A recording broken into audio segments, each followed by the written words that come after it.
Okay. Dear Dr. Ismail, how's the situation with Africa, taking the consideration that we don't have enough information about the pandemic situation in African countries? Well, Africa in general, most African countries are subjected to many problems of weakness. So there are weak institutions that in terms of reaching out to many places, and as a result, there is limited testing, limited reporting of what is going on. But there are cases in enough countries. It is making the coronavirus a global pandemic that is present in over 180 countries, and therefore present in almost all of the African 54 countries. We know what's going on in more established countries like Egypt and South Africa, from the north and the south of the continent. But in general, we are all extremely concerned because the weakness of the public health infrastructure that is available in many of these countries. And if even places like the United States and Europe and China have found it difficult to cope with the pandemic, then you can imagine that the African countries will have a very, very big challenge, and it will be the responsibility of the whole world to try to help them. And in that, I would like to say that I'm very proud of the fact that the Nizami Ganjavi International Center has been helping many institutions around the world with whether it was with masks or with even food. And I recall we sent pizzas to the doctors in northern Italy, and it was deeply appreciated. So I think that sense of that we are all part of the human family needs to be strongly encouraged right now. And I'm very proud that the Nizami Ganjavi International Center, NGIC, is doing so at all occasions. Thank you, Dr. Ismail. Actually, how do you think that yesterday's news about the oil prices, which is dropped to almost $1, and American oil prices went down to minus 0.40 cents? How it's going to affect the economy? Because today we've been discussing with some friends, and they've been saying that it's going to be a challenging time for the oil industry, and the green economy is now going to take a more advantage. Well, generally speaking, the problem with oil is that we are witnessing a situation where all the economies have been more or less put into induced coma, into shutdown. And as a result, in America, for example, within a few weeks, you had over 20+ million people who filed for unemployment, more than anybody since the Great Depression, and almost 100 years ago, 1930s. And we have had also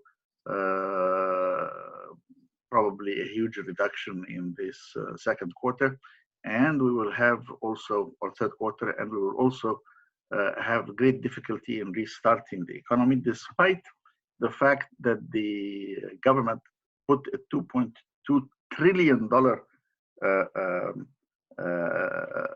package to help people through this very difficult period.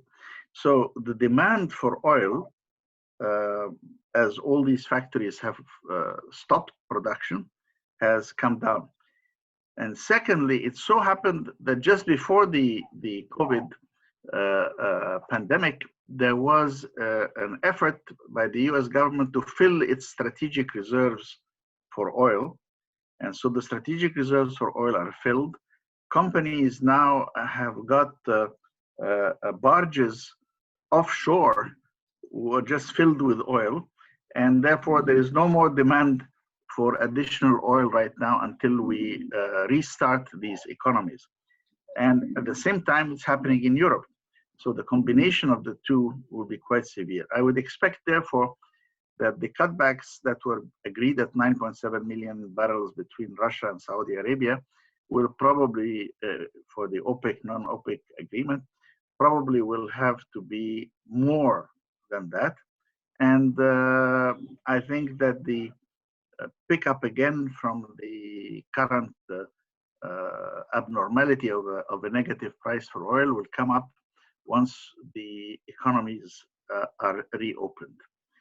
Now, why are we not reopening the economies right now? Well, we're not reopening the economies right now because we have a public health problem. And the public health problem has not been resolved. And we have over 2 million cases reported worldwide. And we know that this is an underreporting because we have insufficient utilization of testing. And on top of that, we already have a huge number of fatalities. And you cannot ignore the number of people who are dying everywhere. In fact, there are terrible stories, not just stories, but pictures that in places like New York, which were exceptionally hard hit in the United States, the morgues available in the hospitals were insufficient to cope with the dead bodies. And therefore, they had to use refrigerated trucks. And in northern Italy, also the hospital morgues were insufficient to deal with the bodies of the dead. And the army stepped in and sent trucks that carried them out from the cities. So you have a serious public health situation. And to resolve that public health situation, we are practicing social distancing. And normally I would be wearing a mask, but I'm not wearing a mask right now because this is a video conference and I therefore don't need to. In fact, I do have huge social distancing between you and me right now. But yes, we do practice social distancing and masks as well. But we need more than that. We will need to have better tests. We will need to have tests post for those who have already maybe gained immunity. Then we will need treatments in terms of medicines, and we will need a vaccine.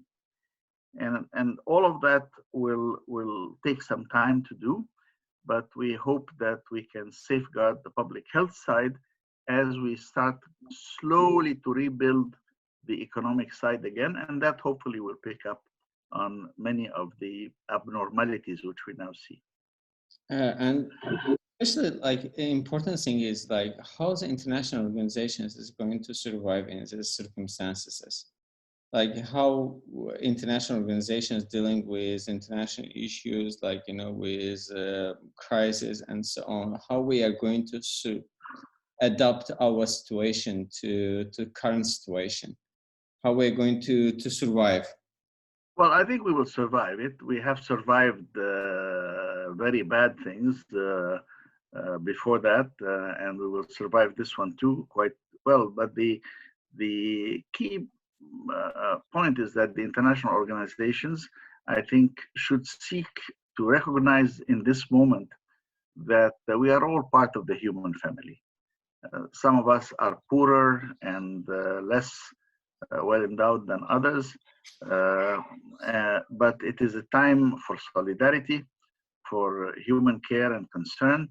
And I'm really, again, I would like to say I'm very proud of the work that the NGIC has done to symbolize much of that common humanity side.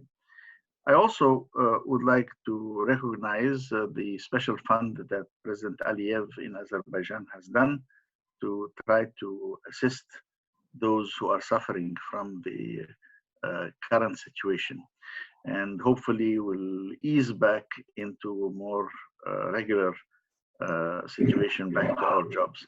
But several things are happening. Yes, the old are more at risk for the health side, but the young are deprived of going to school. And that is a serious lack of their formation. And we must recognize that as well. So I think that there is much to be said and much to be gained by reinforcing our feelings of solidarity, acting on them, and learning that also we can now use these techniques like the one that we are using right now to talk to each other halfway around the planet, and that we can adapt in our work when we come back to work with some of these new techniques as well. And Dr. Ismail, how do you think that how we are going to recover our economy? I mean, like, how we are going to be back to the normal life? Because sooner or later it's going to be ended up 1 year or 2 years later, but how we're going to adapt it ourselves? Well, I think there are several things that will happen. First of all, it will never be quite the same as it was before, but there will be a lot more video conferencing. There will be a lot more ICT communications, and people who doubt that, I should remind them that I'm old enough to remember a time before email. And gradually, when email came in, people couldn't imagine that it would displace so much of standard communication. Then we have WhatsApp, and we have Instagram, and we have Facebook, and we have this, and we have that. And billions of people are using all of this right now, and that becomes the new normal. So I think video conferencing is going to become much more advanced and take up part of because we're getting more used to doing it. And it's not just that, but working from home, distancing, social distancing between people, a lot of that will remain in the new behavior of a new generation of people, and that will become the new normal. The other side, which I think is quite serious, also, yes? The other side, which is also, I think, quite serious, is I believe that education, the idea of distance education, will take a very big boost out of what is happening right now, and will become part of the new normal as well. That's perfect. Thank you so much, Dr. Ismail, for your time. Is that all you need from me, my dear friend? No, for social media, yes, but for not. All right, as long as you're happy with that, that's fine with me. Let me just stop